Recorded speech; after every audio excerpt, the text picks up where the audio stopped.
Hi there. This is Pernilla Lillerose from Divine Feminine Flow.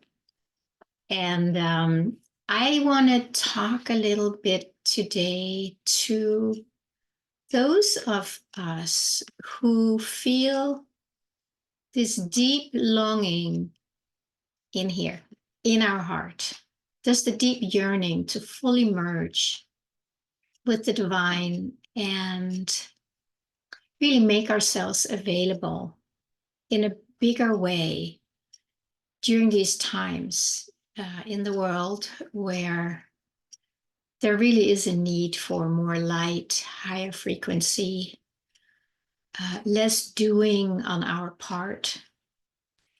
So this is something that has been very alive in me for many years. And I never really felt that anybody got it. And I've been taking a number of marketing/coaching classes over the years. And, it's always been like you need to find your niche, find the people who want what you have to offer, which is pretty common, of course, when you're an entrepreneur. You want to find the people who resonate with what you offer. Otherwise, why would they come to you? But somehow the category of, that longing and that yearning for the divine was never really there.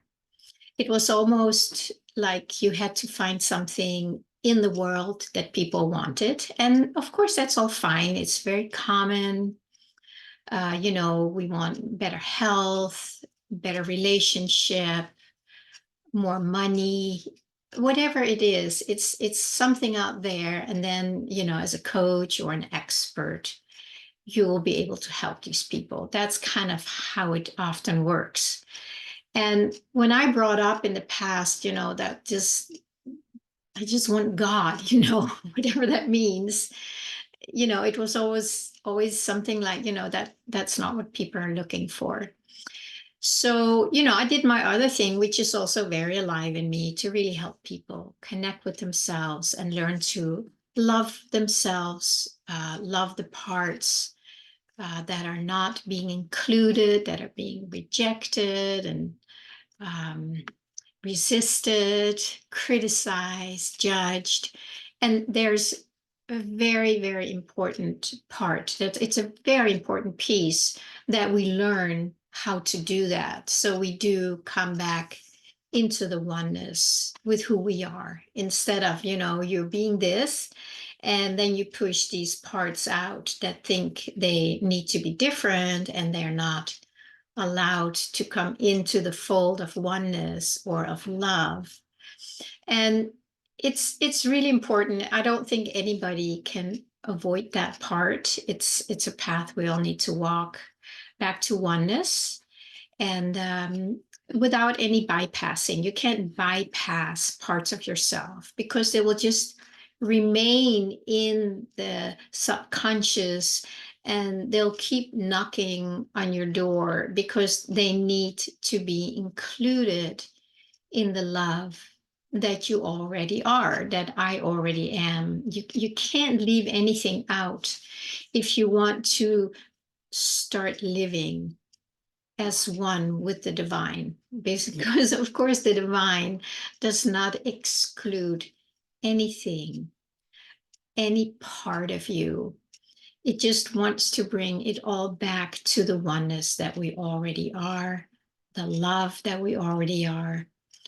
And if we want to live in that oneness, if we want to be so aligned, and follow that yearning, that we can make ourselves fully available for that, then you can't have a battle with yourself.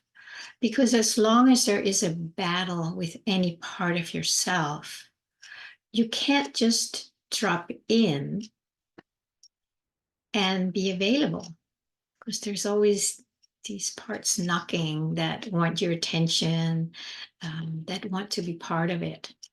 So I did spend a lot of years with that work, and I still do, and I love it. What's not to love about bringing all the parts that have been excluded back into the fold and help people how to do that. So, having said that, as part of the work, now there is this deep longing that I know I'm not the only one who feels that.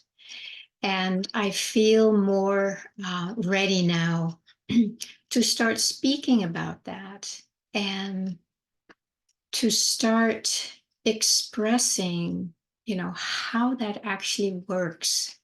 It's not a conceptual thing, It's a real experience that we can have when we know where to go, when we know how to merge with that divine. And it starts with a deep yearning inside. And that is a clue, that it wants your attention. And of course, it will show you what that looks like. But we do need to learn to keep coming back to that yearning. I want to say that yearning that you feel for the divine, for merging, coming back into oneness with the divine, is really, really important. And it is basically the key that you need to use every time you feel you're moving away. It's a way to come back to the fold. The yearning, the longing, and allowing yourself to follow that back in. That is definitely a first step to move back in. Follow the yearning, feel where the yearning lives. And then little by little, that is yearning deep inside of you is, of course, your true divinity that's calling you home. And what I want to say today is, how many of you out there are feeling this yearning, and that it is actually the most important thing in your life to follow that or to become that oneness. And maybe you don't quite know what to do with it or how that works. And you may want some other people around you, so you can actually share that or connect with that in a new way. And that is one of the things I offer, besides, the whole self-love, bringing every part back home. But just today, I want to put out a little feeler and hear from anybody who resonates with this deep yearning. You know that there is something deep, this light, this truth, this peace, this stillness that you are inside, that it wants out. And it's not like we need to do something, because we have been doing and doing and doing for a long time. And there's nothing wrong with doing, because once we drop in here, there will be doing. Like right now, I'm doing this little video, but it comes from this like, oh, that's the next thing. It's not because Pernilla wants to go out there and, I don't know, be successful or change the world or anything like that. And again, there's nothing wrong with that. It's just a different frequency, I would say. And there's many, many frequencies. You may have heard the term, there's many mansions in my father's house. I think that's a biblical statement.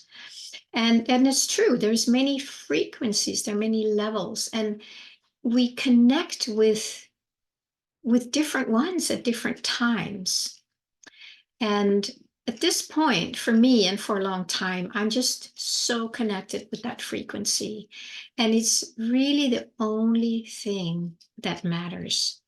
Since I have really dropped in and made that my number one priority, I notice that everything else, anything else of wanting to make things happen, it's just gone.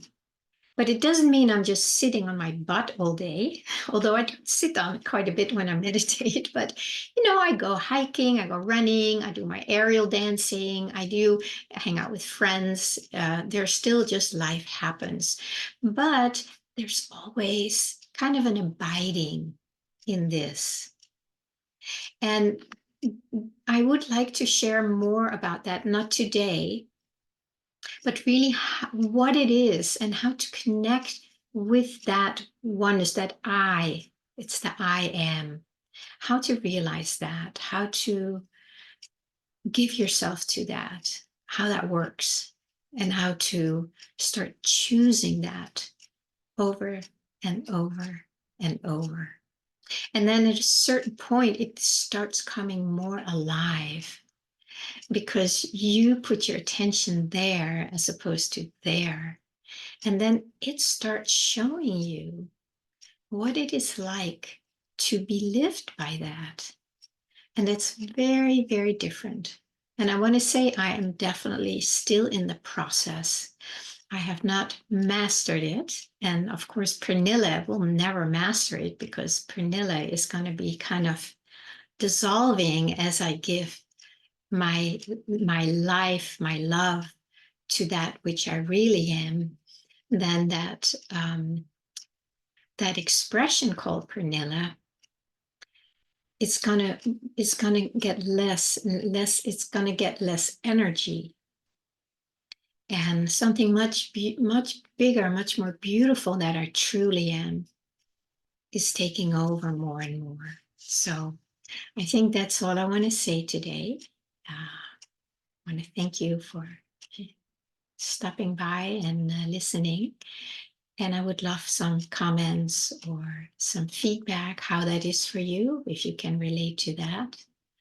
And also, if you would like more, if you are curious about, well, what does it actually feel and look like to really surrender on a felt sense level, not on a not on a mental level. That's a very different frequency.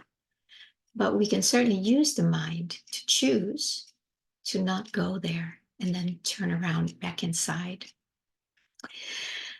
Okay, thank you so much for listening. And until we meet again.